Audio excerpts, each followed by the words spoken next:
بسم اللہ الرحمن الرحیم۔ محترم ناظرین، کیا آپ کو معلوم ہے کہ چاند اور سورج کو بھی جہنم میں ڈالا جائے گا؟ ایسا کیوں کیا جائے گا؟ جاننے کے لیے ویڈیو کو مکمل آخر تک ضرور دیکھیے گا۔ حضرت ابن عباس رضی اللہ تعالیٰ عنہ سے مروی ہے کہ انہوں نے فرمایا، جسے اس بارے میں شک ہو کہ میدان حشر شام میں برپا ہوگا، اسے یہ آیت مبارکہ تلاوت کر لینی چاہیے جو سکرین پر محترم ناظرین آپ کو شو ہو رہی ہے۔ رسول پاک صلی اللہ علیہ وآلہ وسلم نے انہیں اس دن فرمایا تھا کہ تم چلے جاؤ۔ انہوں نے پوچھا کہاں؟ تو آپ صلی اللہ علیہ وآلہ وسلم نے فرمایا ارض محشر کی طرف۔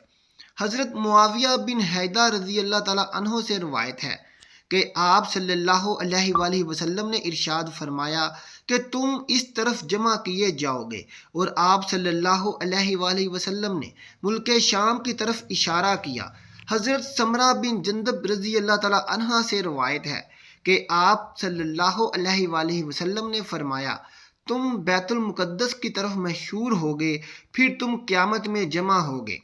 حضرت وہب بن منبع رحمۃ اللہ علیہ فرماتے ہیں کہ اللہ تعالیٰ نے بیت المقدس سے فرمایا تھا کہ میں تجھ سے اپنا عرش رکھوں گا اور تیری طرف اپنی مخلوق کو محشور کروں گا، اور تیرے پاس داؤد علیہ السلام سوار ہو کر آئیں گے۔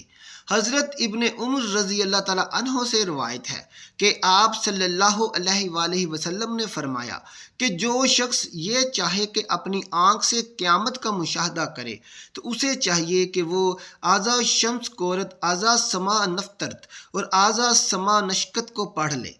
قیامت کے دن ایک منادی ندا کرے گا جس سے سب مخلوق سنے گی۔ وہ کہے گا ہر قوم جو خدا کو چھوڑ کر جن معبودوں کی عبادت کرتی رہی، ان کے ساتھ ہو جائے۔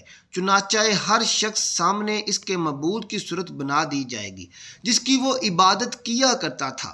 ایک فرشتہ کی شکل حضرت اسرائیل علیہ السلام جیسی اور ایک فرشتہ کی شکل حضرت عیسیٰ ابن مریم جیسی بنا دی جائے گی۔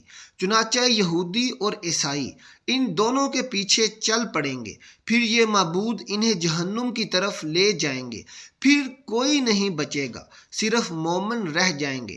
البتہ مومنین میں کچھ منافق بھی ہوں گے۔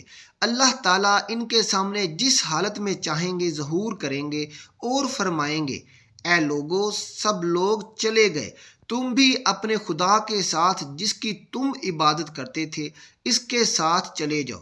وہ عرض کریں گے کہ خدا کی قسم، اللہ کے سوا ہمارا کوئی معبود نہیں، ہم غیر اللہ کی عبادت نہیں کرتے تھے۔ پھر اللہ تعالیٰ اپنی پنڈلی مبارک سے پردہ ہٹا کر مومنین پر اپنی عظمت کی تجلی فرمائیں گے، جسے وہ پہچان لیں گے کہ وہی ان کا رب ہے۔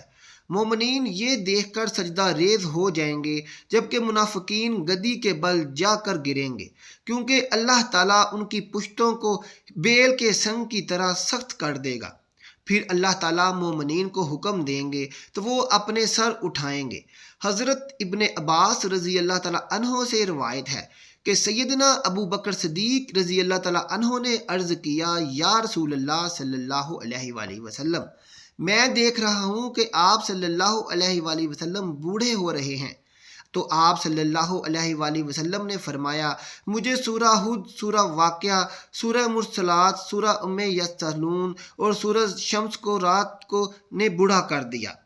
حضرت ابو مریم رضی اللہ تعالیٰ عنہ سے روایت ہے کہ آپ صلی اللہ علیہ وآلہ وسلم آذا شمس کورت کا مطلب یہ بیان کیا کہ سورج کو بے نور کر کے دوزخ میں ڈال دیا جائے گا، اور از نجوم انقدرت کا مطلب یہ بیان کیا کہ ستاروں کو توڑ کر جہنم میں ڈال دیا جائے گا، اور ہر اس معبود کو جس کی خدا کے سوا پرستش کی گئی دوزخ میں ڈالا جائے گا، سوائے حضرت عیسیٰ علیہ السلام اور ان کی والدہ کے۔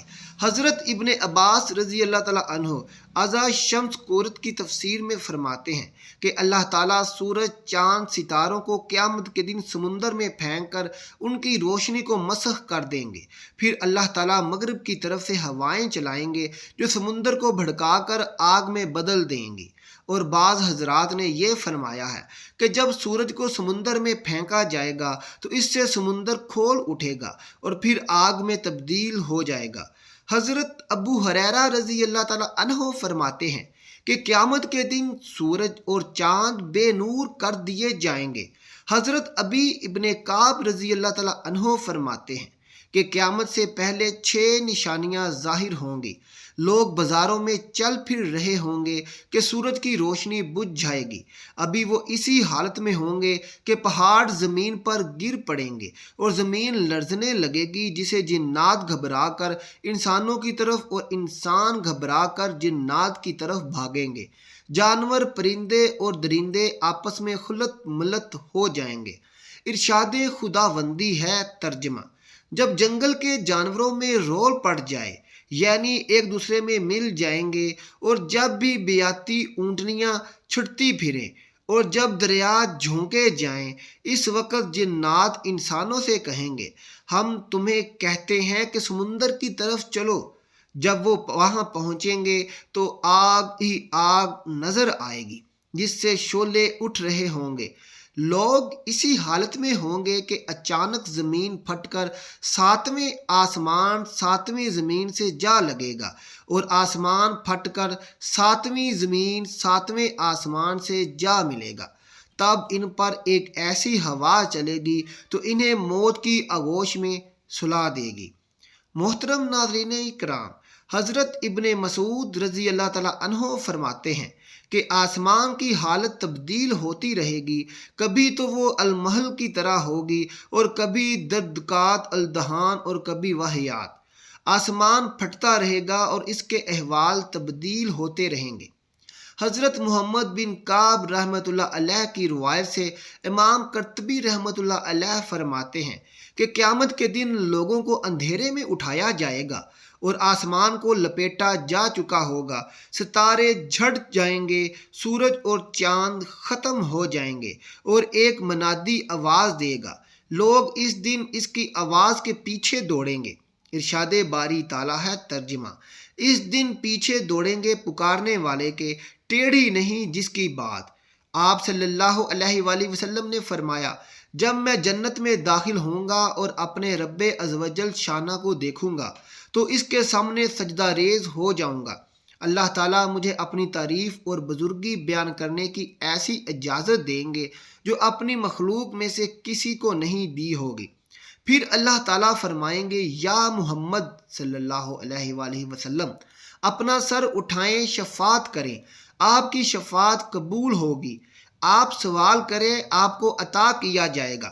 جب میں اپنا سر اٹھاؤں گا تو اللہ تعالیٰ استفسار فرمائیں گے کہ آپ کیا چاہتے ہیں، حالانکہ اللہ تعالیٰ خوب جانتے ہیں۔ میں عرض کروں گا: یا اللہ، آپ نے مجھ سے شفاعت کا وعدہ فرمایا تھا، پس آپ جنتیوں کے حق میں میری شفاعت قبول فرمائیں تاکہ وہ جنت میں داخل ہو سکیں۔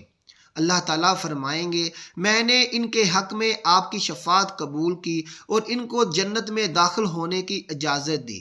اس ذات کی قسم جس نے مجھے حق کے ساتھ بھیجا ہے، تم دنیا میں اپنی بیویوں اور گھروں کو اس سے زیادہ نہیں پہچانتے جس طرح جنت والے اپنی بیویوں اور گھروں کو پہچانتے ہیں۔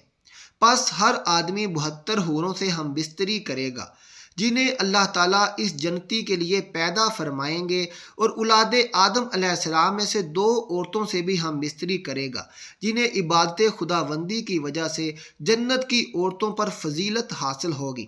ان میں سے پہلی سے یاقوت کے کمرے میں سونے کے تخت پر ہم بستری کرے گا جو موتیوں سے گھرا ہوا ہوگا۔ اس عورت نے ریشم کے 70 جوڑے پہنے ہوں گے۔ اگر جنتی اپنا ہاتھ اس کے دونوں کندھوں کے درمیان رکھ کر اپنے ہاتھ کی طرف دیکھے گا تو اسے اپنا ہاتھ اس کے سینے میں سے، اس کے کپڑے، گوشت اور جلد کے پیچھے سے بھی دکھائی دے گا۔ نیز جنتی اس کی پنڈلی کے گودے کو بھی دیکھ سکے گا، جس طرح سے تم میں سے کوئی یاقوت کی نلکی میں دھاگے کو دیکھ سکتا ہے۔ اس کی بیوی کا جگر اس کے لیے آئینہ ہوگا اور اس کا جگر بیوی کے لیے آئینہ ہوگا۔ جب وہ اپنی بیوی کے پاس ہوگا، نہ وہ اس سے اکتائے گا اور نہ ہی اس کی بیوی اس سے اکتائے گی۔ یہ جب بھی اس کے پاس آئے گا اسے کمواری پائے گا، نہ مرد کا ذکر ستی کرے گا، نہ ہی بیوی کی فرج کو شکایت ہوگی۔ اس دوران انہیں ندا دی جائے گی کہ تم دونوں میں سے کوئی بھی سیر نہ ہوگا اور نہ ہی منی نکلے گی۔ جنتی مرد سے کہا جائے گا تیرے لیے اور بھی بہت سی بیویاں ہیں۔ وہ ایک ایک کر کے سب کے پاس جائے گا۔ جس بیوی کے پاس بھی جائے گا وہ کہے گی واللہ میں نے جنت میں کوئی تجھ سا حسین دیکھا اور نہ تجھ سے زیادہ کسی کو محبوب بنایا، اور جہنم کے مستحق جہنم میں جائیں گے۔ محترم ناظرین اکرام، کمنٹ باکس میں ایک بار الحمدللہ ضرور ٹائپ کر دیں، اور اگر آپ کو ہماری ویڈیو اچھی لگی ہو تو اسے اپنے دوستوں اور رشتہ داروں میں بھی سینڈ کر دیں تاکہ وہ بھی اس سے فائدہ حاصل کر سکیں۔ اللہ سب کو نیک اعمال کرنے کی توفیق عطا فرمائے۔ اللہ ہم سب کو نمازی بنائے۔ اللہ ہم سب کا حامی و ناصر ہو۔ ملتے ہیں اگلی ویڈیو کے ساتھ۔ اللہ حافظ۔